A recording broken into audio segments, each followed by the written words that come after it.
বিদ্যালয়ৰ বিদায় সভাৰ ভাষণ। নমস্কাৰ।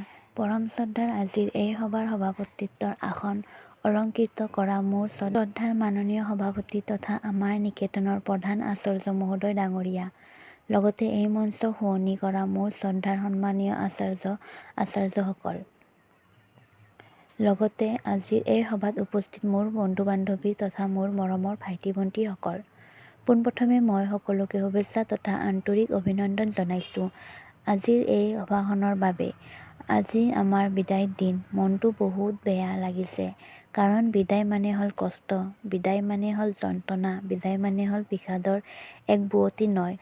আজি বিষাদৰ সুৰে মোৰ মনটো যেন কৰি তুলিছে অত্যন্ত ভাৰাক্ৰান্ত।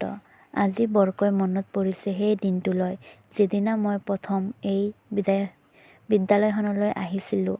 সেইদিনা মনটো ইমান ভাল লগা নাছিল, কিন্তু আজিচোন এইখন বিদ্যালয় ত্যাগ কৰা বুলি মনলৈ আহিলে মনৰ ভিতৰত থকা কলীয়া ডাৱৰবোৰ দুচকুত অশ্ৰু হৈ নিগৰিব খোজে। আজি বৰকৈ মনত পৰিছে আচাৰ্যসকলৰ লগত খেলা-ধূলা কৰা, ক্লাছৰ সময়ত দুষ্টালি কৰা, তাৰোপৰি সহপাঠীৰ লগত তথা ভাইটি-ভণ্টিসকলৰ লগত খেলা-ধূলা, আড্ডা মাৰা, পঢ়া-শুনা কৰা আটাইবোৰ মুহূৰ্ত যেন হৈ পৰিছে মোৰ মনৰ এক দস্তাবেজ। এই চেগতে মোৰ তথা আমাৰ আদৰণীয় আচাৰ্যসকললৈ জনাইছোঁ অলেখ অযুত ধন্যবাদ। আপোনালোকে আমাক ইমান কষ্টৰে শিকাই আজি আমাৰ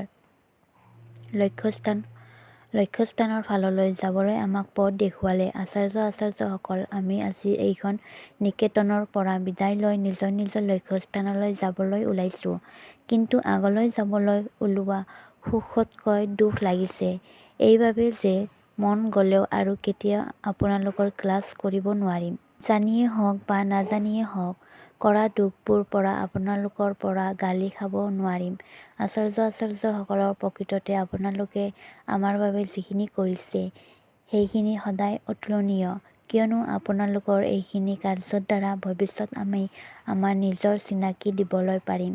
আপোনালোকে আমাক শিকাইছে সত্য কি, অসত্য কি, ভাল কি, বেয়া কি, এই সকলোবোৰ কথা জানিব পাৰিছোঁ একমাত্ৰ আপোনালোকৰ বাবে।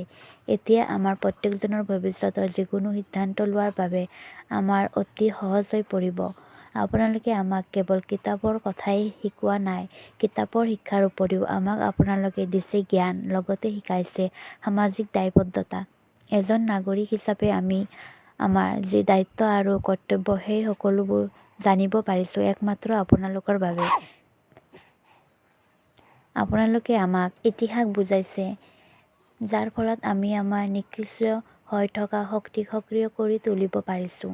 ঈগল চৰাই যেনেকৈ ধুমুহাৰ পৰা নপলাই ধুমুহাৰ সৈতে যুদ্ধ কৰে, একেদৰে ময়ো মোৰ জীৱনত পোৱা প্ৰতিটো সমস্যাৰ লগত যুদ্ধ কৰি যাম, জীৱনত আগুৱাই যাম, জীৱনত কেতিয়াও থমকি নৰওঁ। লগতে ভৱিষ্যত একোজন সুনাগৰিক হৈ আপোনালোকে কৰা এই কষ্ট কৰা আৰু ত্যাগৰ মান ৰাখিবলৈ চেষ্টা কৰিম। সদশেষত আপোনালোকক সকলোকে পুনৰবাৰ ধন্যবাদ জনাই আপোনালোকৰ আশীৰ্বাদ আৰু এই নিকেতনখনৰ পদধূলিৰ শিৰত লৈ আজি মই মোৰ চমু বক্তব্য সমাপ্ত কৰিব ওলাইছোঁ।